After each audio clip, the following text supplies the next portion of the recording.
आज आप सुने यमराज की कथा। एक समय की बात है जब पृथ्वी लोग पर बाबरू वाहन नाम का एक राजा हुआ करता।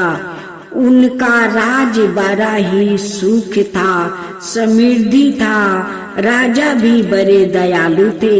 इस राज में एक ब्राह्मण हरिदास भी निवास करता था। हरिदास एक तपस्वी था और उसका विवाह गुणवती से हुआ था, जो कि बहुत ही सुशील, धर्मवती और पतिव्रता महिला थी।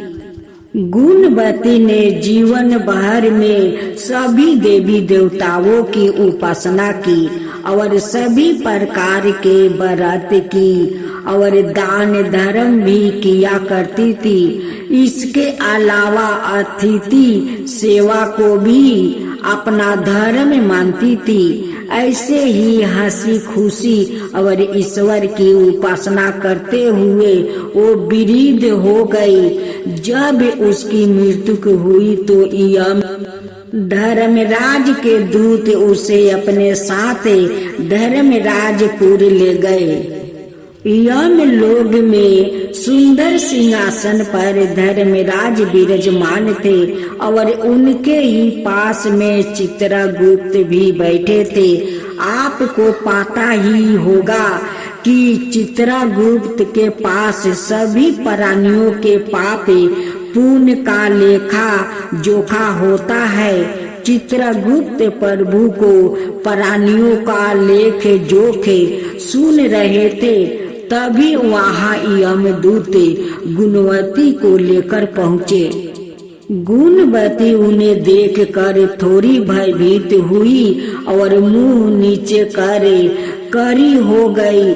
चित्रगुप्त ने गुणवती का बयारा निकाला और धर्मराज को बताया। धर्मराज ने पूरा बयारा देखा और वो प्रसन्न हुए, परंतु फिर भी उनके मुख मंडल पर थोड़ी उदासी भी छाई हुई थी। यह देखकर गुणवती ने पूछा, हे प्रभु, मैंने तो सारे सत्कर्म ही किया, फिर भी आपके मुख पर यह उदासी छाई है। इसका कारण क्या है?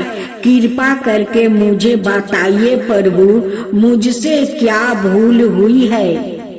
यम धर्मराज ने उत्तर में कहा, हे देवी, तुमने सभी देवी देवताओं के व्रत किया है, उपासना की है, परंतु कभी तुमने मेरा नाम से कुछ पूजा या पाठ या कोई भी दान धर्म नहीं किया है। धर्मराज की यह बात सुनते ही गुणवती क्षमा याचना करने लगी और कहने लगी, हे प्रभु, मुझे आपकी उपासना के बारे में कुछ ज्ञात नहीं है। मैं नहीं जानती आपकी उपासना कैसे करते हैं। कृपा करके मुझे वो उपाय बताइए प्रभु, जिससे कि सभी मनुष्य आपकी कृपा के पात्र बन सके। यह सुनकर गुणवती ने धर्मराज जी से क्षमा याचना की और कहा कि मैं आपकी उपासना नहीं जानती थी। कृपा करके वो उपाय बताइए जिससे सभी मनुष्य आपकी कृपा के पात्र बन सके। मैं आपके मुख से आपकी भक्ति का मार्ग सुनना चाहती हूँ और मेरी यह इच्छा है कि मृत्यु लोग के धरती पर वापस जाकर आपकी भक्ति करूँ और सभी लोग को भी इसके बारे में बताऊं। धर्मराज जी ने उसकी मिनती सुनकर बताया, जिस दिन सूर्यदेव उत्तरायण में प्रवेश करते हैं, यानी कि मकर संक्रांति के दिन मेरी पूजा शुरू करना चाहिए और उस दिन से लेकर पूरे 1 बरस तक मेरी पूजा करते हुए गाथा सुनना चाहिए और एक दिन भी पूजा या गाथा नहीं छूटनी चाहिए। साथ ही पूजा करने वाले व्याकृत को धर्म के इन 10 नियमों का पालन करना चाहिए। धीरज रखना और संतोष रखना, अपने मन को बस में रखना और सभी को क्षमा करना।